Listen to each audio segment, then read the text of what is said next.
મારું નામ મયુર શાહ છે. હું આ દુકાન મયુર જનરલ સ્ટોરનો માલિક છું. મોચી બજાર સ્થિત વોર્ડ નંબર 3 માં દુકાન આવેલી છે.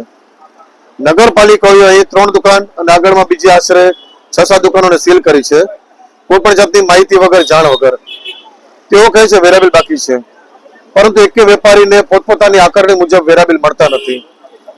વોર્ડ નંબર 3 માં તત્કાલીન અધિકારી જે હતા નીલમબેન બેલીમ, તેઓને અહીંના વેપારીઓ રજૂઆત લેખિતમાં અને મૌખિક પણ કરેલી છે. કોઈ પણ જાતનું તેઓ ધ્યાન ન દીધું અને અત્યારે પરિણામ એ આવ્યું કે અમે ગુનેગાર બની ગયા. ચોપડે બોલાય છે કે મારે વેરા બાકી છે. અમે વેપારીઓ વ્યવહારિક જે વેરો બાકી હોય તે વ્યવહારિકતાથી ભરવા તૈયાર છીએ, પરંતુ મન પડ્યું વ્યાજ, મન પડ્યું પેનલ્ટી, તે અમે શા માટે કરીએ, જ્યારે કે અમે રજૂઆત કરેલી છે. મીડિયાના માધ્યમથી અમે એટલો જ ન્યાય માગીએ છીએ કે આજે અમારી આ રોજીરોટી છીનવાય નહીં. અમને ખાલી વ્યવહારિક અમારો જે ફિગર છે, દુકાન વાઇઝ બાયફર્ગેટ થઈ અને જાણ કરવામાં આવે. ક્યાંક જો કોઈ ટેકનિકલ મિસ્ટેક કોઈ વેપારી તો થઈ ગઈ હોય તો એને સરકાર એટલો મોટો ગુનો ન સમજી લે કે જાણે અમે કોઈ ખરાબ ધંધાવાળા કે ગોરખ ધંધાવાળા કે ખોટા ધંધાવાળા છીએ. આજે અમે લોકો બધા વ્યવહારિક ધંધાવાળા સભ્ય વેપારીઓ છીએ. અમને અમારા દુકાનના એકચ્યુઅલ ફિગર કહી દેવામાં આવે અને ટૂંકા ગાળામાં અમે 5 દિવસ 7 દિવસ કદાચ એટલી પણ મુદત અમને નહીં જોઈ, અમને જાણ કરવામાં આવે અને તાત્કાલિક ધોરણે આજે ને આજે અમારી દુકાન ખુલે તેવી અમારે મીડિયાના માધ્યમથી વિનંતી છે. અમે અહીં આલ્ફર્ડ હાઈસ્કૂલમાં વત્સલભાઈ પટેલ બેઠા હતા, ત્યાં ગયા હતા. તેઓએ અમને નગરપાલિકામાં નંદાણી સાહેબને મળવાનું કહ્યું. એટલે હવે અમે લોકો નંદાણી સાહેબ આગળ પાસે જવાનું વિચારીએ છીએ.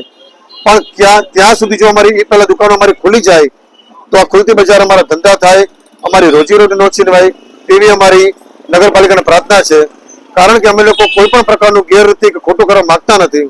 તેમ છતાં જો અમે સજાનો ભોગ બનીએ તે સદંતર અન્યાય છે અને આ એક ખોટી વાત છે. તેવું અમારી વિનંતી છે કે ભાઈ અમને ન્યાય મળે, દુકાનોના સીલ ખુલે, કારણ વિના અમારા ધંધા ન બગડે. ફરી એકવાર કહું છું, છેલ્લી વાત કે દુકાન વાઇઝ બાયફર્ગેટ કરીને બિલ જો નગરપાલિકા ન આપી શકે તો વેપારી ગુનેગાર કઈ રીતે થાય છે? 3 દુકાન 2 દુકાનનો વેરો જો એક જ દુકાન વાળાને મળે તો એ વેપારી પણ કેવી રીતે ભરે? વાંધા અરજી પણ કરેલ છે, રજૂઆત પણ કરેલ છે.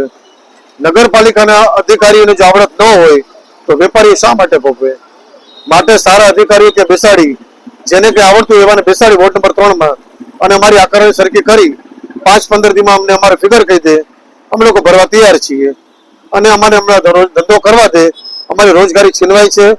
એ માટે અમે લોકો પ્રશાસન આગળ માગણી કરી છે, સરકારને પણ વિનંતી કરી છે અને નગરપાલિકાને પણ વિનંતી કરી છે કે અમને આવો અન્યાય ન કરે અને અમને સીલ ખોલી અને અમારી રોજગારી મેળવવા દે. બસ આટલી જ અમારી માંગણી છે.